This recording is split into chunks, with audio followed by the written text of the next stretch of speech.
변호사입니다. 네, 처음 인사드리겠습니다. 김한규입니다. 지금 더불어민주당에서 어떤 역할 맡고 계시죠? 네, 법률 대변인인데요. 법률 대변인? 예, 법률 이슈 관련해서 주로 논평을 내고 있습니다. 네, 자, 홍코나 김병민 국민의힘 비대위원. 안녕하세요. 네, 안녕하세요. 반갑습니다. 두 분 인사하셨어요? 아, 그럼요. 네. 네, 잘 알고 있습니다. 잘 알고 있어요? 네. 어디서 만났어요? 두 방송- 낙선자는 어디에서 만나셨나요? 아니, 김병민 이제 비대위원이 원체 방송가를 꽉 잡고 있어갖고 아이고. 제가 나가는 데마다 상대방으로 앉아 계시더라고요. 아, 그러셨어요? 네. 아, 그래서 네. 오늘 오신 김에 최진봉 교수님 대신 네. 이 자리를 쭉 가겠다는 의제 표현을 또 갖고 오신 것 아, 같습니다. 그렇습니까? 최진봉 교수님이 무슨 지금, 말씀을? 지금 잘 듣고 있을 거예요. 자, 김한규 변호사는 강남에서, 민주당의 불모지 강남에서 출마하셨다가 낙선의 고배를, 그리고 김병민 비대위원은 광진갑에서 낙선의 고배를 마셨습니다. 그냥 그렇다고요. 자, 본격적으로 검찰 얘기부터 가볼까요? 네. 윤석열 검찰총장 계속해서 작심 비판 이어지고 있는데요. 이거 어떻게 보시나요, 김병민 의원? 아, 예. 윤석열 총장의 발언에 대해서 정세균 국무총리가 한마디 하셨더라고요. 네. 뭔가 좀 강경 발언들을 쏟아낸 것 같은데 저는 축구 경기 밑에서 좀 이런 생각이 듭니다. 경기를 하고 있는데 옆에서 백태클 들어오고 막 옷 잡아 끌고 팔꿈치로 가격하고 하는데 심판이 가만히 보고서는 못 본 척하고 있으면 어떡합니까? 강력하게 항의해야죠. 문제 있지 않습니까? 네, 그건 그런데 항의하죠. 그걸 보고 있는 심판이 갑자기 항의하니까 너 항의해? 레드카드를 꺼내들면서 오히려 적반하장의 모습을 보이는 건 아닌가라는 생각이 강하게 드는데요. 정세균 심판이? 네, 지금 현재 상황에서 정세균 총리가 지난번 추윤 갈등이 극대화됐을 때도 윤석열 총장 향해서 굉장히 엄한 꾸짖음을 내렸지만 그 결과가 어떻게 됐습니까? 대통령까지 제가 했던 윤석열 총장 징계하니 결국 법원의 판단으로 엉뚱한 결과가 나왔기 때문에 지금 윤석열 총장이 가만히 있는 상태에서 이런 모습을 보이는 것이 아니라 실질적인 검찰을 완전히 무력화시키려는 시도 아니냐, 이런 측면에서 윤 총장이 왜 그러고 있을까에 대해서 한 번쯤 돌아볼 때가 되지 않았을까라는 생각이 듭니다. 김한규 변호사님? 일단 정세균 국무총리는 심판이 아니라 구단주 내지 단장이죠. 아, 그렇죠. 예, 윤석열 총장 자체가 이제 공무원인데 네. 이제 법무부 산하의 검찰청, 법무부도 국무총리 산하 아닙니까? 결국 지금 구단주께서 이제 선수에 대해서 한마디 하신 건데, 윤 총장 발언 자체는 뭐 사실 검찰의 권한이 줄어드는 거기 때문에 조직을 대표하는 사람으로서 뭐 한마디 할 수는 있죠. 이게 바람직하지 않다라고 얘기할 수 있는데, 저는 방식이나 시기, 뭐 내용 자체가 다 문제가 있다고 생각합니다. 일단 방식 면에서 법안이 아직 나오지도 않았어요. 그리고 문제가 있으면 이 법안 내용에 대해서 이거는 뭐 적절하지 않다, 이거보다는 이런 방식이 더 좋다라는 식으로 국회에 들어가서 의원들한테 설명을 하고, 원래 이제 국회에 파견된 검사도 있지 않습니까? 우리 김웅 의원님도 원래 그런 역할을 하셨었는데 네. 그런 절차를 할 수 있는데 이 시기도 문제예요. 아직 민주당 법안 자체 나오지도 않았습니다. 개별 의원들이 낸 법안만 있을 뿐이지 TF 자체에서 아직 경론을 벌이고 있는 상태거든요. 아직 법안 합의되지 예, 않았어요? 법안도 나오지 않았는데 마치 정해진 것처럼 얘기를 하는데 왜 굳이 이 시점에서 얘기하느냐. 그러니까 자꾸 이제 4.7 재보궐선거에서 이거를 뭐 추윤 갈등처럼 이슈하려는 것이 아니냐라는 저희가 의구심을 갖는 거고요. 내용 자체도 보면 되게 자존심 상하는 거예요. 우리가 뭐 중남미 국가처럼 뭐 부패한 권력이 있고 뭐 이런 나라로 지금 우리가 뭐 타락할 문제가 될 수 있다, 이런 얘기를 하시는데, 저는 이런 방식에서 방식, 시기, 절차 다 문제가 있다고 생각합니다. 김병민 네. 의원님, 저 김한규 변호사. 최진봉 교수님이 그립네요. 아, 그런가요? 그렇죠. 지금 몸을 풀고 왔어요. 연습 경기 2경기 하고 왔어요. 자, 그러니까요. 연습 많이 하고. 자, 근데 정세균 총리가 구단주다. 그렇잖아요. 법무부 장관도 검찰총장도 총리 밑에 있는 건 맞잖아요. 네, 맞습니다. 그렇기 때문에 윤석열 검찰총장에 대해서 사실은 그동안에 우리 정부 사람이네 만해가지고 이야기를 많이 해오지 않았습니까? 네. 결국 우리 정부 사람인 것처럼 얘기를 해서 구단주면 선수에 대한 나름대로의 같이 한 팀으로 모습을 보여줘야 되는데, 그동안 우리가 신현수 민정수석 파동을 통해서 드러났던 건 윤석열 검찰총장 찍어내려고 하는 그 시도가 그대로 이어지고 있다는 모습들을 그대로 다 보여주고 있었고요. 네. 우리가 양치기 소년의 우화라는 게 있지 않습니까?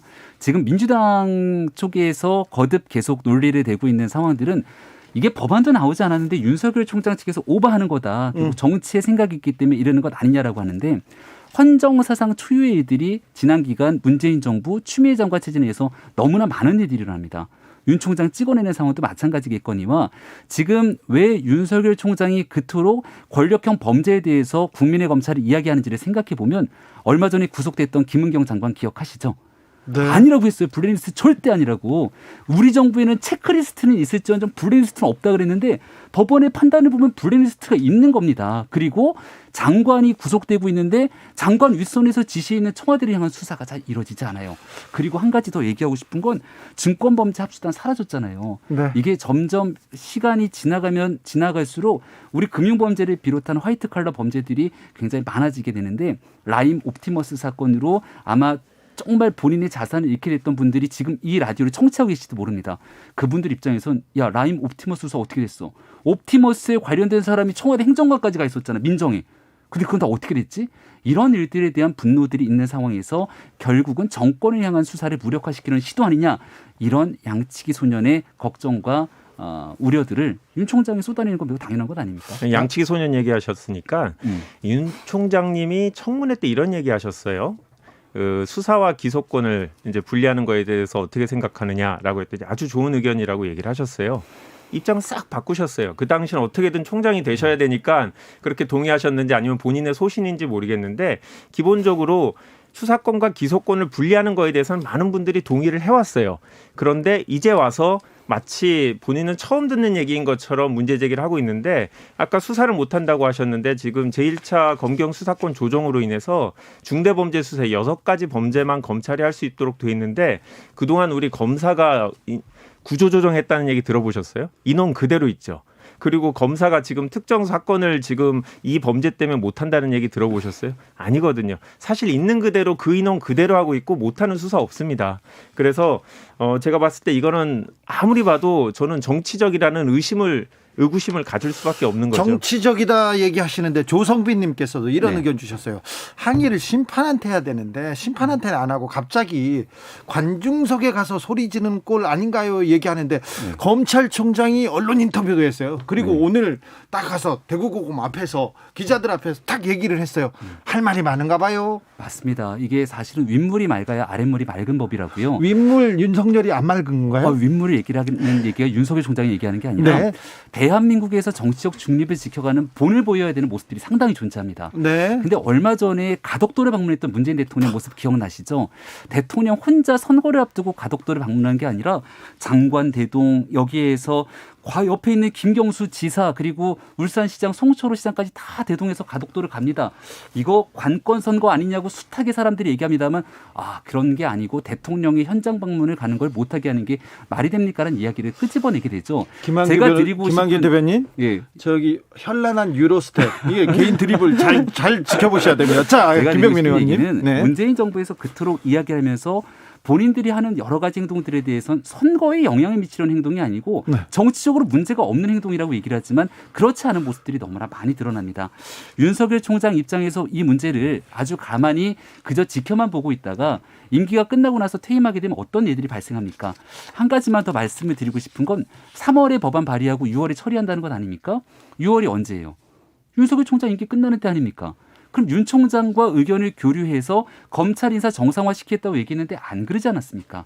이런 일련의 과정들을 지켜보면서 윤 총장이 그래 지금 아직 법안도 발의 안 했고 가만히 지켜보고 있다가 6월 다 끝나고 나면 그때 가서 이 문제가 본격화됐을 때 과연 무너진 법치주의와 민주주의 위기는 누가 구할 것인가 라고 하는 문제제기 가능하지 않겠습니까? 김한규. 네.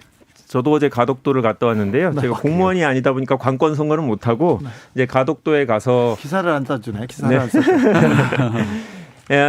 예전에 박근혜 대통령이 선거운동을 하실 때 빨간 옷을 입고 선거 직전에 한 15군데 정도 다니셨는데 당시에는 한마디도 얘기 안 하셨어요.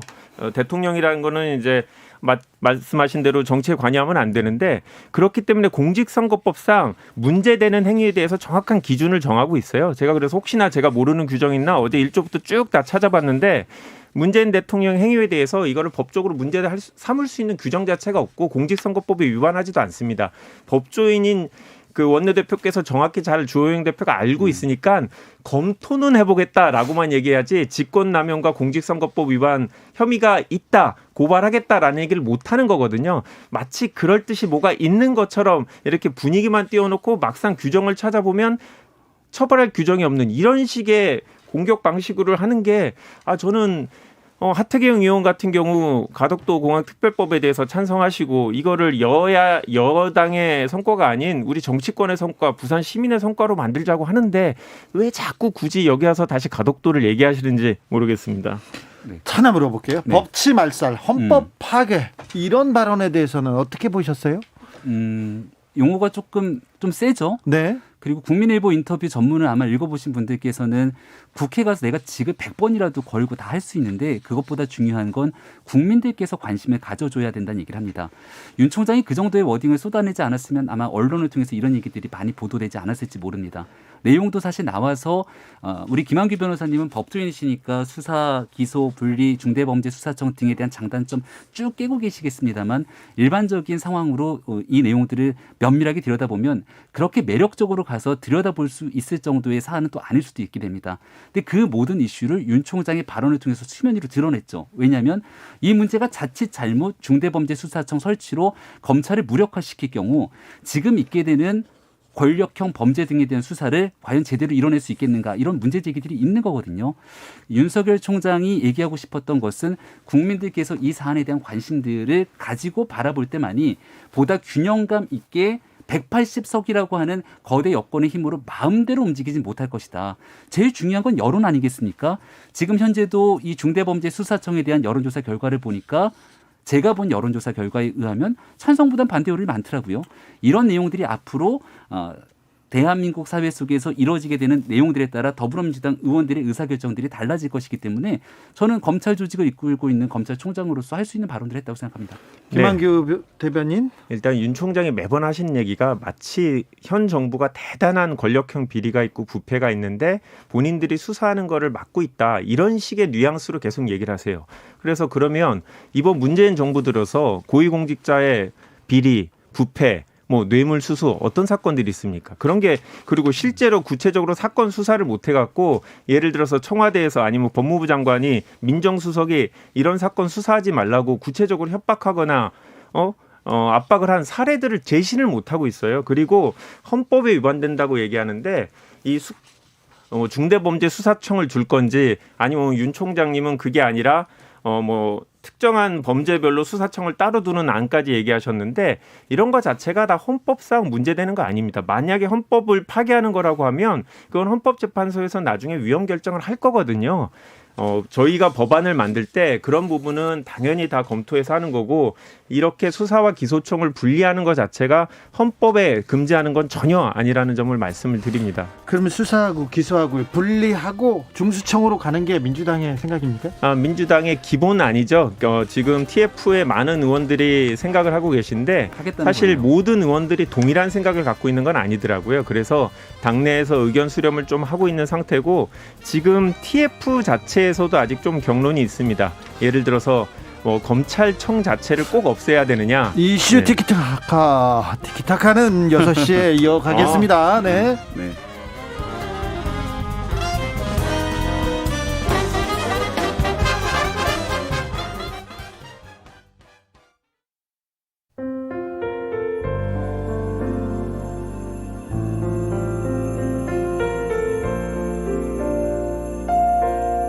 KBS 라디오 연중기획 희망충전 대한민국 419번째 이야기. 안녕하세요. 아나운서 이현주입니다. 오늘도 민철이는 갓난아기처럼 엄마 품에 안겨 있습니다. 생후 7개월에 뇌병변 장애 1급 진단을 받고 15년째 걷지 못하고 있는 민철이. 그런 아들이 조금이라도 나아지길 바라는 엄마는 매일 재활치료를 다니고 있습니다.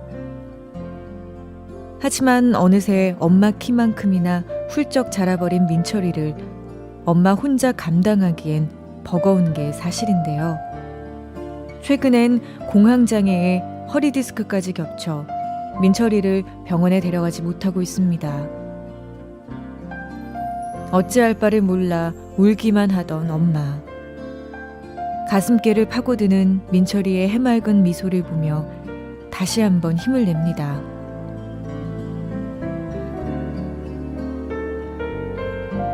코로나19 여파로 사례자와 취재팀의 안전을 위해 사연으로 대신 전달합니다. 여러분의 따뜻한 손길이 희망의 빛이 됩니다. ARS 060-700-1580 060-700-1580 한 통화 3,000원으로 희망을 선물해 주세요. KBS 라디오 연중기획 희망충전 대한민국은 초록우산 어린이재단, 인탑스 주식회사, 그리고 청취자 여러분과 함께합니다. ARS 060-700-1580 한 통화 3,000원입니다.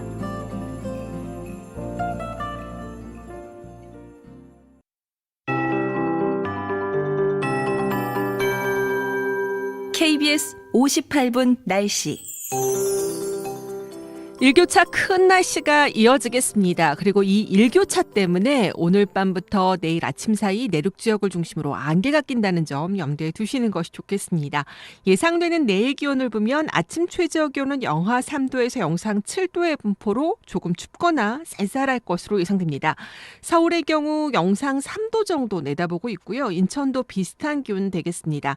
반면 춘천은 영하 2도로 영하권이 예상되고 세종 0도, 광주 4도, 또 부산 지역 6도 안팎까지 기온이 떨어졌다가 기온이 빠르게 올라 한낮에는 포근함이 느껴질 만큼 기온이 오르겠습니다. 영상 9도에서 14도 사이가 되겠고요. 서울의 경우 13도 안팎까지, 대구도 비슷할 것으로 보이고 부산은 14도, 광주 지역은 16도 안팎까지 높은 기온이 예상됩니다. 모레에는 기온이 이보다 좀 더 상승할 것으로 예상됩니다. 오늘은 하늘 높은 구름이 좀 자리를 할 것으로 보이고 내일은 제주도 남쪽 해상으로 저기압이 지나가면서 비 예보가 있습니다. 오전에 전라북도 남부와 전남권, 제주도 지방부터 비가 시작되겠고요. 오후가 되면 남부지방뿐 아니라 충청권, 경기 남부, 강원 남부 지역까지 확대될 전망입니다. 지금 서울 기온은 8.6도, 습도는 39%입니다. KBS 58분 날씨 윤지수입니다.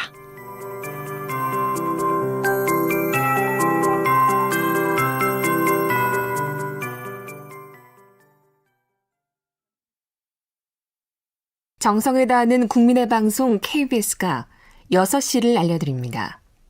AM 711kHz, FM 97.3MHz, KBS 1라디오입니다. HLKA.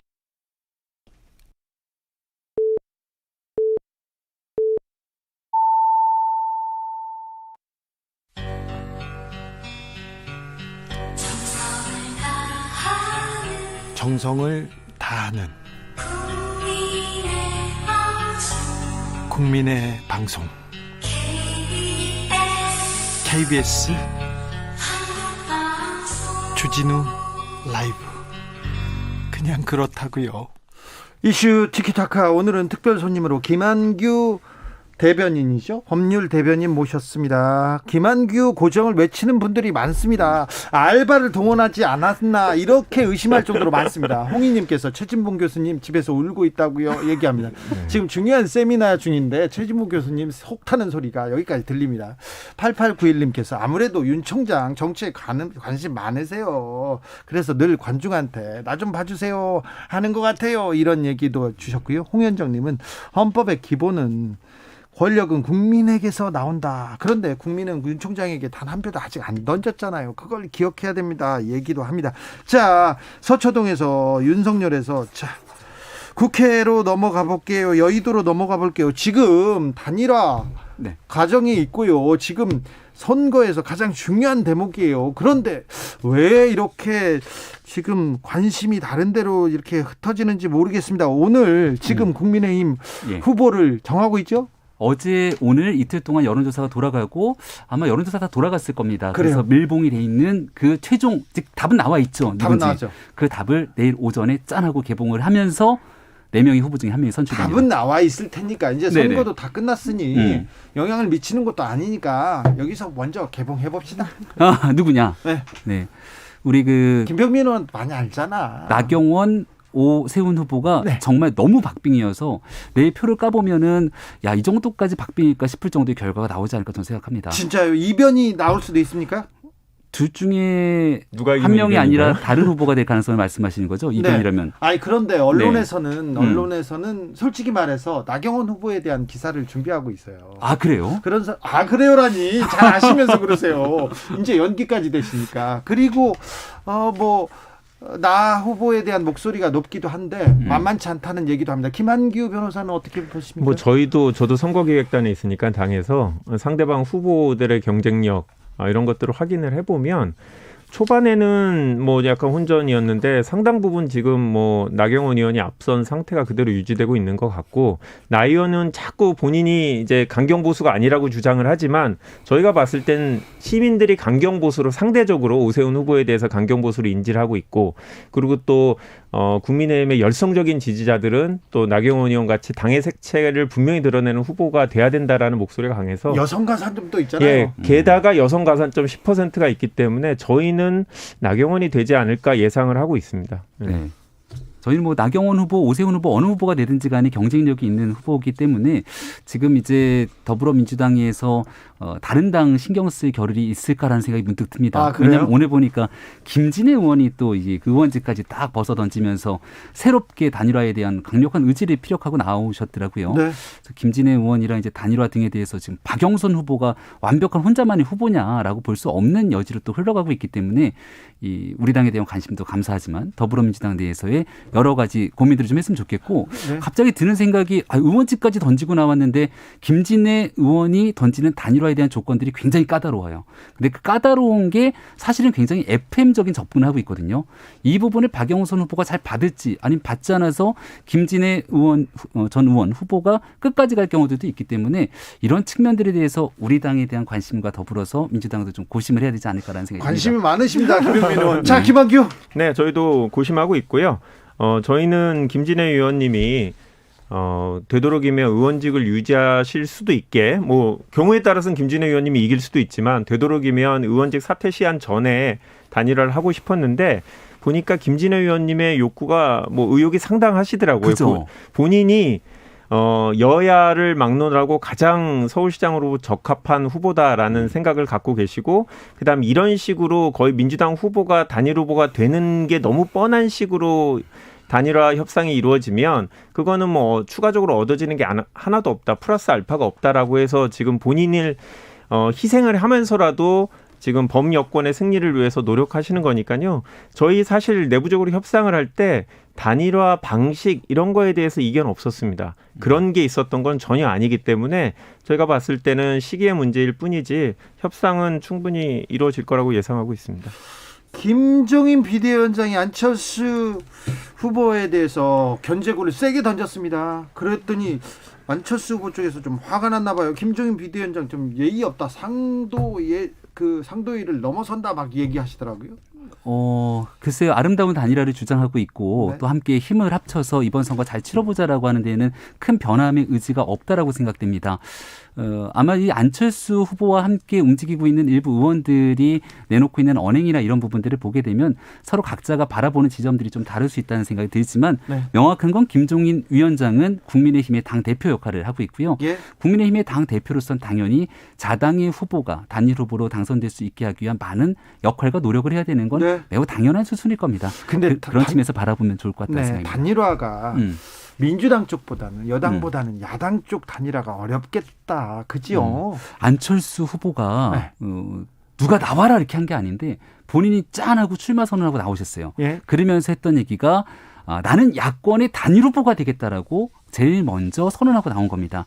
그럼 여기에 대해서 누구보다 강력한 단일화의 의지를 국민에게 피력했기 때문에 안철수 후보가 얘기하고 있는 단일화의 의지를 믿고요. 그런 방식에서 국민들이 바라보는 진짜 서울시장 선거 승리를 위해서 함께 가야 되겠다라고 하는 의지를 같이 모으기만 한다면 단일화에 대한 가능성 얼마든지 열려있다고 생각합니다. 가능성은 열려있는데 네. 좀 저기 야당의 단일화 과정이 쉽지만은 않아 보여요. 쉽지는 않아 보이죠. 그 안철수 의원님께서 과거에 이제 보여줬던 여러 가지 사례도 있고, 지금 야당에서 매번 얘기하시는 게 우리 2011년 박원순, 박영선 단일화 당시에 민주당이 후보를 냈는데도 망하지 않았다. 네. 그래서 국민의힘도 설사 이번에 단일 후보가 안철수가 되더라도 국민의힘은 문제가 없다라고 네. 얘기를 하시는데, 차이점은 당시 저희 민주당은 박원순에 대한 신뢰가 있었어요. 시민사회 대표로서 우리랑 결이 다르지 않고 언젠가는 끝까지 함께할 거다라는 신뢰가 있었는데, 과연 국민의힘에 계신 분들이 안철수를 그렇게 믿을 수 있느냐. 이번에 안철수 후보가 당선이 되고 나면 혹시 내년에 갑자기 대선 후보를 나오겠다. 그것도 똑같이 국민의힘이 아니라 국민의 당 후보로 또는 제3지대 후보로 이런 얘기를 할 수 있기 때문에 사실 김종인 위원장의 불안감 저는 이해가 돼요. 그런데 그 얘기하시는 게 이게 뭐 기호 4번이 되면 선거운동을 못할 수도 있고 뭐 이런 얘기를 하시는데 제가 대신 그래서 법률 규정을 찾아봤는데 선거운동 하시는데 별 지장이 없어요. 지난 총선의 경우에는 각각 뭐 비례정당의 경우에 후보자들이 다른 정당 후보자들을 지원 유세를 못하는 거였는데 이번에 국민의힘이 만약 후보를 못 내면 후보자가 아니기 때문에 다른 당 선거운동 하실 수도 있거든요. 그래서 그거는 뭐 좀 문제가 아닌 것 같고 제가 봤을 땐 서로 신뢰가 없는 거 그게 가장 큰 문제가 아닌 것 같습니다. 장기적인 파트너인지에 대한 의문. 일단 규정은 네. 또 뒤져보고 오시네요. 네. 법적 규정에 대해서 어제 보니까 한겨레 신문을 비롯해서 많은 언론이 이렇게 막 찾아보시면서 네. 나름대로의 바람까지 담아서 좀 쓰시거나 관심을 갖는 게 아닌가 이런 생각이 드는데 선거운동은 가능합니다만 적어도 정상적인 범위 내에서 선거운동이 가능한 지점과는 좀 결이 다른 돈 문제가 좀 분명하죠. 걸리긴 하더라고요. 네, 돈 문제. 분명히 네. 돈 문제도 걸리고 완벽하게 우리 당 후보를 내는 거에 선거운동 문제는 다릅니다. 그리고 기본적으로 정당이 후보를 내지 않은 상태로서 단일화가 되게 되면 기본적으로 그 정당을 지지하는 지지층 입장에서 투표장으로 가자는 가능성 여러 가지 논란들이 있을 수밖에 없기 때문에 단일화에 대해서 가장 좋은 것은 김종인 위원장이 처음부터 얘기했던 우리 당이 들어와서 선거를 치르자. 그리고 지금 이 순간에도 기호 2번을 얘기하고 있는 이유는 같이 함께 힘을 합쳐서 선거를 치르는 건 기본이거든요. 2011년도 박원순 시장이 밖에 무소속으로 선거를 치렀지만 결국 선거 이후 바로 민주당이 들어갔던 것처럼 지금 아마 안철수 후보가 생각하고 있는 정치의 로드맵이 서울시장에만 국한되어 있는 것이 아니라 다 같이 범야권 진영이 함께 뭉쳐서 정권 교체하자라고 하는 것 아니겠습니까?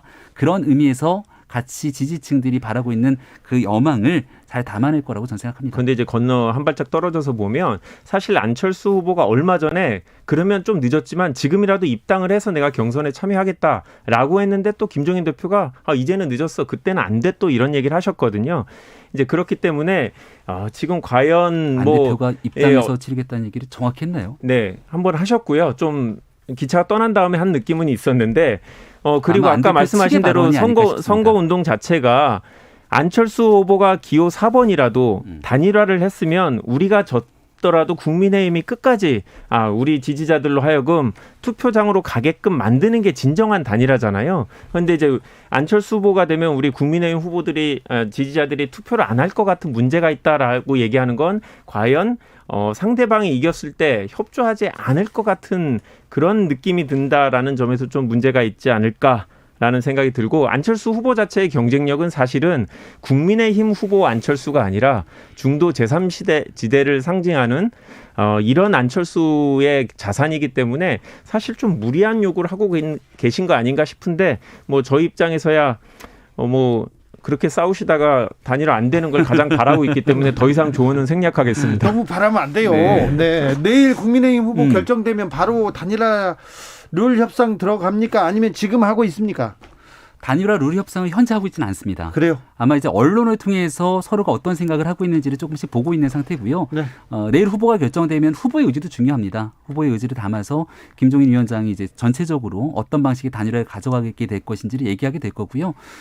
시간이 이렇게 많지는 않습니다. 이제 남은 한 열흘에서 보름 정도의 시간 동안 야권 전체의 총의를 다 모아낼 수 있을 정도로 각 정당이 제 역할을 다할 거라고 생각합니다. 자, 백신 접종이 순조롭게 진행되고 있죠? 지금 봐도? 네, 순조롭게 진행은 되고 있는 상황입니다만은 지금 사망자가 나오면서 국민들이 갖고 있는 걱정과 불안이 조금씩 나오고 있습니다. 이런 일이 없도록 하게 되는 게 정치권계 정부의 역할이고요. 지금 문재인 정부에서는 전혀 문제 없을 거다라고 얘기했지만 이렇게 사망자가 나오게 되면 국민들은 불안할 수밖에 없습니다. 불안합니다. 근데 연관관계가 아직 나오진 않았어요. 않았죠. 네. 그럴 때일수록 그 불안감들을 더 해소할 수 있도록 적극적인 노력들이 필요하다는 말씀을 그래서 드린 거죠. 대통령이 지금 백신 접종해야 된다. 이게 국민의힘의 입장입니까? 국민의힘의 입장이 아니라 실질적으로 의협 회장인 최대집 회장이 지금 당장 이 아스트라제네카는 65세 이상에 대한 효력 문제가 조금 남아있기 때문에 화이자가 됐건 모더나가 됐건 백신 접종을 먼저 맞을 필요가 있지 않냐. 세계의 다른 지도자들처럼 이런 얘기가 나오는데요. 반드시 대통령이 맞아라 이런 얘기가 아니라 대한민국에서 국민께 신뢰를 줄 수 있는 정치 지도자들이 먼저 나서서 이 위기를 극복하기 위한 노력을 좀 보일 필요가 있다는 얘기 드립니다. 정치인들이 저는 불안감을 조성할 수 있는 얘기 자체를 꺼내면 안 된다고 생각하는데요. 정확한 지적입니다. 지난번 우리 독감 관련해서 110명 정도가 죽었다, 사망했다, 백신으로 인해서 이런 기사가 나왔지만 결국 인과관계가 있다는 건 한 건도 밝혀지지 않았어요.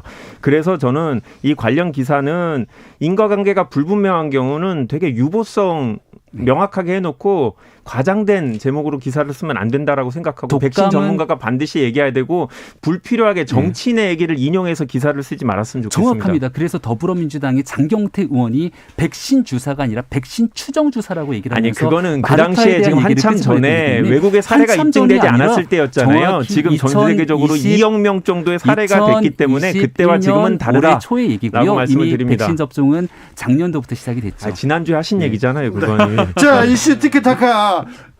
진짜 싸움은, 진짜 논쟁은 끝나고 하겠습니다. 엘리베이터에서. 김한규 변호사, 김병민 의원, 오늘도 감사했습니다. 네, 고맙습니다. 네, 감사합니다. 교통정보센터 다녀오겠습니다. 오수미 씨. 네, 이 시각 교통정보입니다.